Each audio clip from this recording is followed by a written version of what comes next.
Shai and Ariel, thank you very much for this opportunity to speak one-on-one, should I say two-on-one with you. I woke up this morning, and I realized I actually wake up most mornings with the same loop playing in my head, and I walk to work or get to work with that loop constantly going on and on about I'm not good enough, I'm not really grasping the opportunity that's in front of me. Okay. So that's the loop? That's the loop. The loop is I'm not good enough. That's what the loop says. Okay. I love that. I'll tell you why I love it is that you're seeing it. You know, most people live that. Like, you have a loop playing. So you've already stepped away from fully being invested in believing that that is true, that is you, that instead of it's a loop, a conversation that's happening, it's, for most people, if they hear that, it's the truth. Well, that's down to you. I've only been coming to your Monday nights a short while. And really, it's only since then I've recognized it as a loop.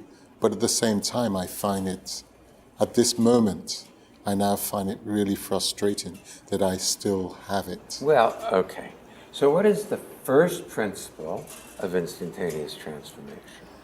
Whatever persists. Not what you Resist. Persists.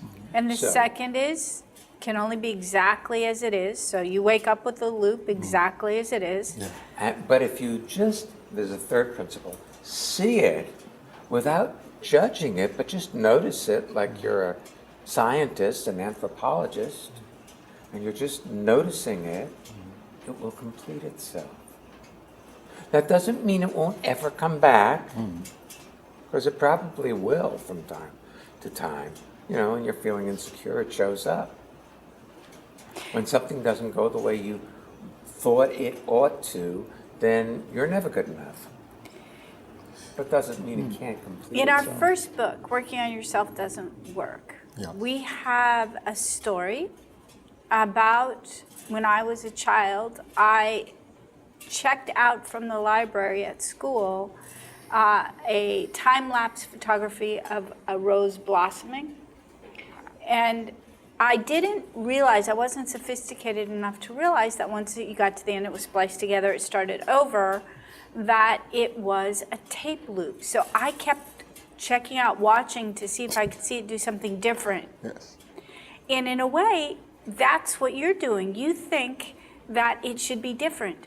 All that's telling you is you're not yet fully engaged in your day. If you're walking to work and the loop is playing, you're clearly not fully seeing what's in your environment on the way to work. Yeah, you're looking at the loop. Have you ever been on a telephone when somebody starts talking to you, and who's not on the phone, but in your office, for instance, and then you can't hear the person who just spoke to you, and you can't hear the person that you've been listening to on the phone? Frequently. Mm-hmm. You see how, because your mind can only follow one thing at a time, really. So if you're listening to your tape loop about your insufficiency, It just means it's time to engage. that's right, then you're just not engaged in your life directly. You're engaged in watching your thoughts about your life. And those are just thoughts.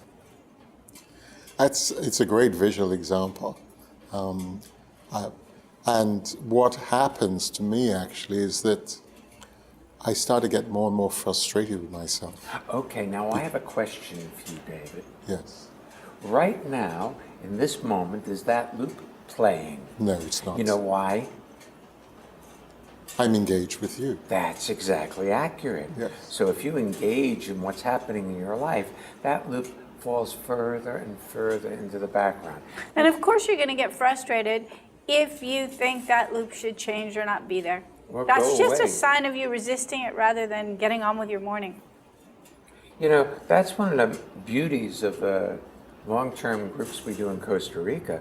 People get outside of their normal day-to-day long enough that they forget the tape loops that they've listened to for most of their lives. And when they come out the other side, the tape loop is an option. Because you can see it, say, oh, I don't need to do that. Well, I was going to ask a stupid question, realize there's no such thing as a stupid question. Okay? But really, is it that simple? You Yeah. said it, Yes. and I actually Yes, thought, it is it really that simple? It is really that simple. Which is kind of awful, because if it's that simple, you want to have already figured it out before. And it's like when we have something we've carried around for a long time that's been plaguing us, and if there's a simple answer, it's a really inconvenient. It's really inconvenient because, you know, you've invested your life in that story for several decades.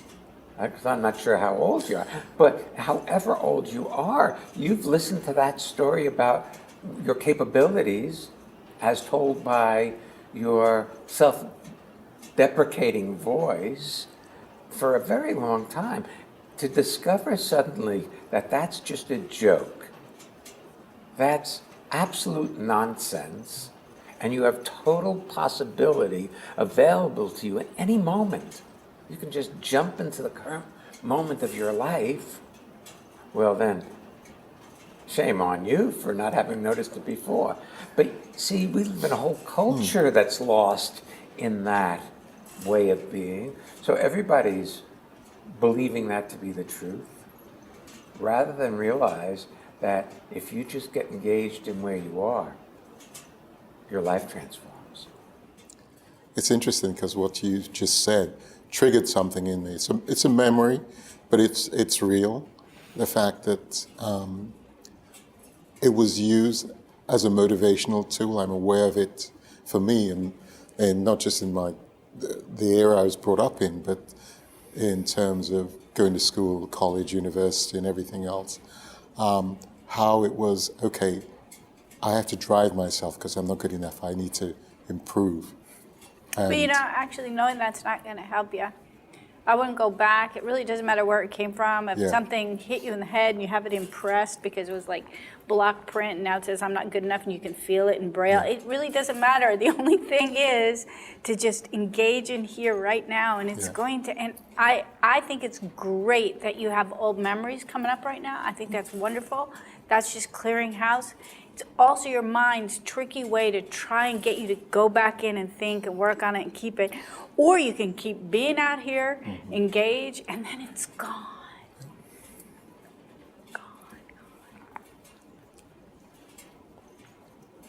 Thank you. You're welcome. Thank you. I really appreciate the time. We This appreciate moment. you coming. And I really appreciate this moment now. Well, all there is this moment. Now. And Now. Ad nauseum.